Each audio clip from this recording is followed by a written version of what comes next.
My husband ditched me when his ex tricked him into thinking I was pregnant with someone else's kid. So I left him, but now, 8 years later, he's back and wants to see his son. My ex-husband might be the most entitled guy I've ever met. Bailing on him was probably one of the smartest moves I've ever made, and I thought I'd be able to live peacefully forever, but here he is again. Let me give you some background. 8 years ago, I was happily married to Nathan. Our relationship seemed rock solid, or at least that's what I thought. We had a solid relationship. We dated for 2 years, got engaged for almost a year while planning our wedding, and then tied the knot. At that time, I would have fought tooth and nail to save our marriage because I thought we were soulmates, but I guess that was just me. A few months after our wedding, Nathan lost his job. It was tough for both of us, obviously, but I was sure we could get through it and he'd find another gig. He had some money saved up, and I was working full-time. Things were a bit rough for a few months, but he was doing everything he could to land a job and finally got one after what felt like a million interviews. I still remember how thrilled we were the day he got that email. I went all out and treated him to dinner to celebrate. Little did I know, this new job would end up wrecking our marriage. He came home from his first day of work, and instead of looking happy, he looked terrible. I could tell something was off the moment I saw him. A really tough conversation followed. In a twist that was almost laughably bad, my husband's ex-girlfriend Jessica works at the same place he just started at. I knew about Jessica. Nathan and her dated for 3 years and he proposed, but she turned him down and broke up with him. This was a few years before he and I met and started dating. We didn't spend much time talking about our exes, but I knew it was really tough for him, and he never brought her up again after that one chat with me. When I found out it was Jessica of all people, my stomach sank. Of all the people, it had to be her. I was totally clueless about what to do. I mean, sure, it had been years and he was over her, but the thought of them working together didn't sit well with me. He seemed pretty upset about it too, and we spent a lot of time figuring out our next move. He even offered to quit his job, but by then, our savings were drying up, and I wasn't sure how long I could keep paying all our bills without making some major lifestyle changes that neither of us wanted. Plus, I kept telling myself that we were all grown-ups, and quitting a job over an ex was just immature. We stayed up almost all night hashing out what to do, and by the end of our talk, I felt a lot better about everything. It seemed ridiculous to think that some ex from years ago could mess with our relationship at all. My husband was super loving and kind, and managed to calm all my worries. The next day he went to work, and when he got home, he told me that she was in a totally different department, and he barely saw her once all day. He said he had no plans to talk to her unless it was absolutely necessary for work, and promised to tell me right away if it happened. That really put my mind at ease, and as the days went by, I stopped thinking about her altogether. My husband was as loving as ever, and I was proud of us for getting through something that could have been a big deal if we hadn't handled it right. Looking back, I chuckle at how naive I was. I was so caught up in love and trust in my husband that I never once suspected anything shady was going on. A couple of months into his new job, he went on a business trip. He told me that if it goes well, he might get a promotion, so I was really excited for him. I asked if I could come along and make it a little getaway for us, but he said he'd be working the whole time, so there was no point. He also mentioned that the team going for the meeting was all guys, and none of them were bringing their wives or girlfriends, so I wouldn't be very comfortable. I was a bit upset, but didn't think much of it. What he said did make sense. When he got back, I asked him about his meetings and if he thought he'd get the promotion, but he said he might have to go on a few more meetings with this particular contractor before the promotion could happen. Over the next 3 months, he went on trips at least once a month, but there was no news of a promotion. Instead of getting suspicious, I was naive enough to actually be worried about his company making him work so hard without increasing his pay. I also want to make it clear that after the initial discussion, neither of us had spoken about Jessica even once. She didn't cross my mind for the most part, and even if she did, I chose not to bring it up. When I told my friends about this during the divorce, they all said that it was incredibly naive of me to blindly trust my husband so much. I agree with them now, but back then I would have trusted that man with my life. 5 months into his new job, I realized that I had missed my period. Not thinking much of it, I decided to take a pregnancy test anyway just to put my mind at ease. To my surprise, it was positive. I was taken aback. It was definitely not a planned pregnancy, but with Nathan's new job and both of us being in a good place financially, I thought that it could be a good thing. I was nervous to tell him, but also really excited. Nathan was on another business trip when I took the test, but he was coming back the same day, so I decided to wait till he got back. I still remember how nervous I was and how I started daydreaming about our new life. It was pretty late by the time he got home, and I remember staying up to have dinner together. He came in looking upset, so I asked him what was up, and he told me it was just work stuff and that he didn't want to talk about it. I said that I might have something that could cheer him up and asked him to wait while I got the test kit. I told him to close his eyes, held it up, and asked him to open his eyes. He just stared at me for a few seconds and asked me if that was what he thought it was. I thought he was just in shock and said, "Yeah, and we're about to be parents," excitedly. I waited for him to snap out of it and be happy, but after a few moments of anticipation, he still had that look on his face. I got uncomfortable and asked him if he was okay and wasn't he happy about this. His whole expression changed, and he said that he was just taken aback by the surprise. I told him that I was surprised too, but this could be a very good thing for us, and we can deal with it together. He still looked uncomfortable and said that he just needed some time to think. I was extremely upset at this reaction. I expected him to be happy or at least supportive. I told him that I was disappointed in him, and he basically brushed me off, saying that I couldn't expect him to be overjoyed at such a monumental change in his life happening without his decision. I told him that he signed up for this by getting married to me, and if he couldn't be a good husband about it, maybe we need to rethink our relationship. He said that maybe we do and left the room without another word. I said that in a moment of anger and hurt. I did not really mean it at the time. But his reaction broke my heart. I cried by myself in the living room and slept on the couch because I didn't want to see him in our bedroom. He didn't come once to check up on me or ask me to come back. Even at that point, I had faith that we would get through this and somehow recover. But that was just the start of my troubles. I woke up to him already dressed for work and making breakfast. I didn't say a word to him and just went into our bedroom. Again, he didn't try to stop me or even say anything to me. I didn't know what to do. I waited for him to come in after me, but after a while I heard the front door close and knew that he had left. I spent most of that day crying to my friends and my mom. I called in sick from work. I literally remember it like it was yesterday. By the time it was time for him to come back from work, I had a whole speech ready about how he broke my heart and needed to be a better husband to me. Little did I know he also had a speech ready, and it was nothing I could have imagined. The first thing he said after coming home was, "We need to talk." That worked for me. I needed to talk as well. I thought I needed that talk way more than he did really. Turns out he had the surprise of a lifetime for me. We sat down across from each other, and with no warning, he asked me, "Whose baby is it?" I was so confused I genuinely didn't understand what he meant. So I ask him, and he asks me the same thing again. "Whose baby is it?" I will never forget. I asked him what he meant and said that obviously it was our baby. What else could even be possible, I mean?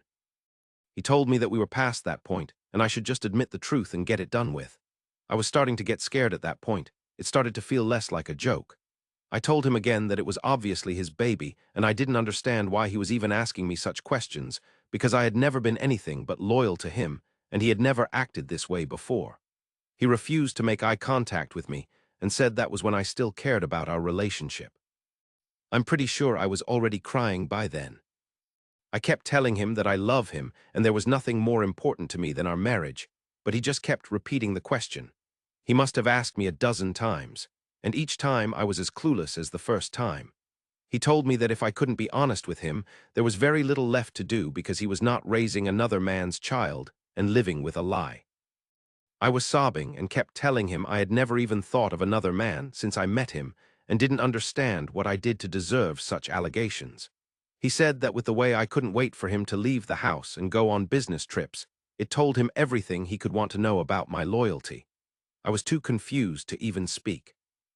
Every single time he left for work, I got sad and told myself to be an adult and support him in his career because I remember how hard it was for both of us when he lost his job. Every single time. I stopped asking to go along with him after the first few times because he always said that he was busy constantly and didn't get a minute to himself till late at night. I stopped calling him more than once a day when he was away because he wouldn't pick up and texted me he was with clients. All I did was put him first, only to hear him say that I wanted him away to spend time with another man. It felt like a slap on my face. I felt sick to my stomach, almost thought I was in a bad dream of some sort. I told him all of this, and he said that I shouldn't waste time making him look like the villain because he was tired of feeling unwanted and wouldn't let me make a fool of him. He said that ever since he started working and traveling, I have been distant and didn't make him feel wanted. He said he hated coming home because I didn't even look happy to see him, and he felt like I was happier when he was not around. I kept telling him he was wrong, and this was just a huge misunderstanding, and I was just trying to be a supportive wife. He kept saying that I was hiding someone and would rather hang out with this other guy than be in our marriage. I asked him if he had any proof of these accusations, and he said that he didn't need proof to see what was obvious to anyone with half a brain cell. I didn't even know what to say to that. I kept telling him I haven't been with anyone, and most days when he wasn't around, I was at home, or maybe once or twice I went out with my friends, and he could check my phone if he wanted to. His response to that was that he didn't need my phone with deleted evidence. I was truly defeated by that. I mean, what more could I even say? I asked him what he wanted me to do to prove my loyalty.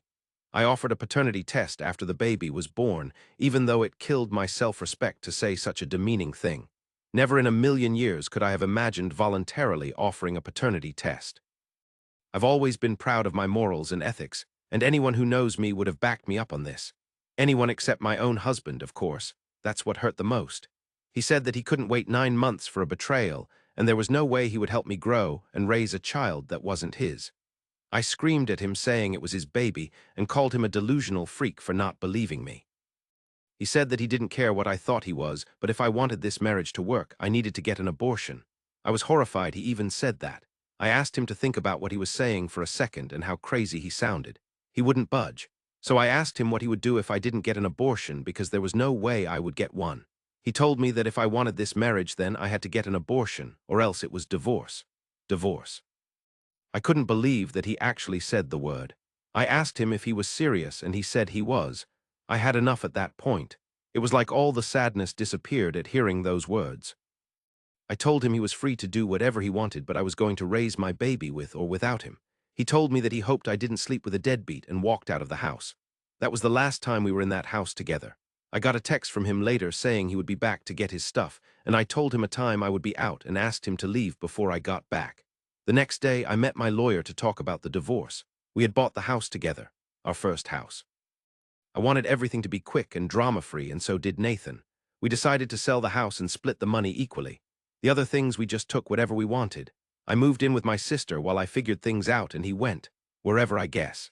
We didn't stay in touch at all. No one in our circles or our family saw it coming. The number of times I must have burst into tears trying to explain to someone what happened is just crazy.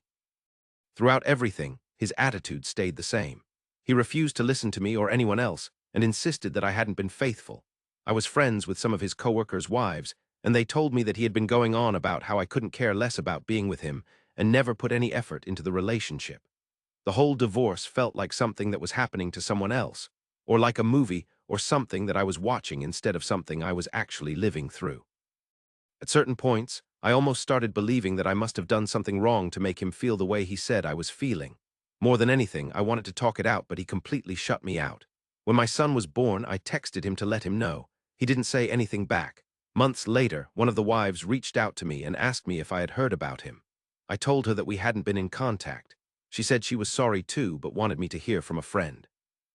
I asked her what was up, and she told me that Nathan had gotten back together with Jessica. Apparently, they were the talk of the office and couldn't keep their hands off each other. I totally lost it and started crying. Over the next few weeks, I pieced everything together. They had been hooking up for months. All those business trips he went on were just excuses to hang out with Jessica at her place. Jessica was the one who convinced him that I must be cheating on him because, according to her, if she had a guy, she'd never let him be away from her so much. And a bunch of other nonsense. I found out about all this because my friends acted like they were her buddies to figure out what went down between Nathan and me. She was super cocky about it and didn't seem to feel any regret at all. I felt like the biggest idiot in the world, honestly. I saw all the signs and red flags that I had missed. Looking back, it feels so obvious now. I spent months feeling down in the dumps. I was really depressed, and it was hands down the toughest time of my life. I had to quit my job and lean on my family to get by. Being a single mom and dealing with my depression and the guilt of being a burden on my family was brutal. Rough year, to say the least. I'm so glad my sister was there for me. I honestly don't know how I would have made it without her. It took some time, but I got through it. I stopped fixating on Nathan and Jessica, focused on my son, found another job, and got my own place. I thought I was done with my ex-husband for good, and 2 years ago, I got married to an amazing guy who treats me like royalty. He's the best thing that has possibly ever happened to me, and I'm so glad my son and I get to have him in our lives. Now that I've gotten all that off my chest, let me tell you why I'm actually writing this post. A few weeks ago, I was scrolling through Facebook when I got a text from Nathan. We haven't talked at all in the last few years, so when I saw his name pop up on my phone, I was totally thrown off. I wasn't sure if I should even read his message, but you know how curiosity is. It got the better of me, and I clicked on it. He said he'd been trying to reach out, but my number had changed, and he had no clue where I live now. He sent this super long text about how he dumped Jessica because she was cheating on him with a bunch of guys, and how he never should have let her mess up our relationship. He told me he'd been thinking about me and our son constantly for the past 8 years, but was too ashamed to get in touch. He also said he knew I'd never forgive him, but he wanted to be part of his son's life and would do anything to prove he could be a good dad. The message was full of other stuff, but mostly it was him begging to see his son. I was in total shock after all this time. The irony of Jessica cheating on him after he accused me of the same thing was not lost on me. It was pretty satisfying to see him grovel and beg to be in my son's life because I know no matter what he says, it's not going to happen. I spent a lot of time thinking about how to respond. I considered ignoring him, blasting him, or just blocking him. But then my vengeful side kicked in. My son doesn't have his father's name on his birth certificate. I chose to leave Nathan's name off, and at the time, Nathan didn't care. Legally, he has no rights over him. I dated my husband for 2 years before we got married. He's known and loved my son from the start. He's the only father figure in his life. A year ago, on our wedding anniversary, he officially adopted my little boy. We are a complete family in every way. So I let those evil thoughts take over a bit and texted my husband back, saying I had no idea what he was talking about. My son was never his to begin with, and my awesome husband has adopted him. I told him that whatever Jessica made him believe all those years ago was right, and that he was the type of person to be cheated on, and I'm glad he's all alone now because he deserved that. I sent a picture of me, my husband, and our boy to him as the icing on the cake. I told him to never contact me again and blocked him. Now, of course, what I said about my son not being Nathan's biological child isn't true, but that doesn't give him any right over my son. He lost that chance before my boy was even born, and I just couldn't let go of the chance to make him feel even just a tiny bit of the suffering he caused me. I told my husband about what I did, and he just laughed and said I didn't have to be so petty. Last night I reached out to Laura, her husband works with Nathan, and asked her if she had heard anything about Nathan. She said that she was actually going to reach out to me about the same thing. Apparently, Nathan hasn't been doing so well. He had shown up to work drunk multiple times and almost got fired. Laura obviously doesn't know what I told Nathan, so she thought it was because he was finally processing the separation from Jessica. They broke up months ago. I just listened to everything and acted all shocked at what she said. I thanked her for being a good friend. I haven't told my husband about this yet, and I can't tell any of my friends before I tell him. I've been feeling kinda guilty. Maybe I took things too far. Laura hit me up again and told me that Nathan totally went off on Jessica at the office one night when they were both burning the midnight oil. He caused a huge scene, and a bunch of people saw them shoving each other around and acting totally out of line. Both Jessica and Nathan got the boot pretty fast after that, and nobody's heard from them since. All I can say about it is I'm glad he's directing his anger at Jessica and not trying to pull me into the mess. I'm done dealing with him, period. I filled Laura in on what I told Nathan, and she seemed a bit worried. We both can't stand Nathan for what he did to my son and me, but she thinks I might have gone too far, and there's no point in letting past stuff mess with him or anyone else so much. She's actually telling me to reach out to Nathan again and come clean. She promised she wouldn't breathe a word of this to anyone, but thinks I should get the truth out there. I'm not on board with that for a bunch of reasons. Mostly because I don't give a crap about Nathan enough to ease his mind, but also because I don't want him getting pissed off and trying to find some way to get to my son. It's not likely, but you never know. I'm not taking any chances when it comes to my son. He's way too important to me, and I don't trust Nathan enough to just let this slide. What I did was back when we were married, so I don't get why it's supposedly such a big deal to him now. Update 2. Since my last update, I've been doing a lot of soul-searching. I decided to have a heart-to-heart with my husband about everything that went down and what Laura told me. He was super understanding and supportive, which made me feel a lot better. We sat down together, and I went over the whole situation in detail, including the message Nathan sent and my response to him. My husband listened patiently, holding my hand the whole time. When I finished, he told me that while he got why I did what I did, he also thought it might have been a bit harsh. We talked about how important it is to move forward and not let the past mess with our happiness now. This conversation really helped me see things more clearly. I realized that even though I might have been a bit harsh, I don't regret standing up for myself and my son. Nathan made his choices, and now he has to deal with the consequences. I might have to work on this resentment I feel towards him, though, because my husband says it's not healthy. I kind of agree with him, but that's my business and so is my family, and I don't see why Nathan has to be a part of it. Update 3 Hi again. I wanted to share a quick update about my situation. After talking with my husband, I decided to reach out to a therapist to help me work through some lingering feelings about Nathan and the whole mess. It's been really helpful to get a professional perspective and to start letting go of the past. I'm doing this for my own marriage, and not because I care about Nathan or anything. I feel that to be a better wife and a better mom to my kid, I need to let go of the past completely. Some of you had also suggested if I had been to therapy in the past, and I gotta admit you guys were right. As far as Nathan is concerned, I haven't heard from Laura anymore after the last time, and I'm not interested enough to ask about him again. I don't care how he is. He's a grown adult and should handle his own issues. Personally, I am doing great, and that's all that matters to me. I'm glad he reached out to me and got what he deserved. I'm glad he reached out to me and got what he deserved.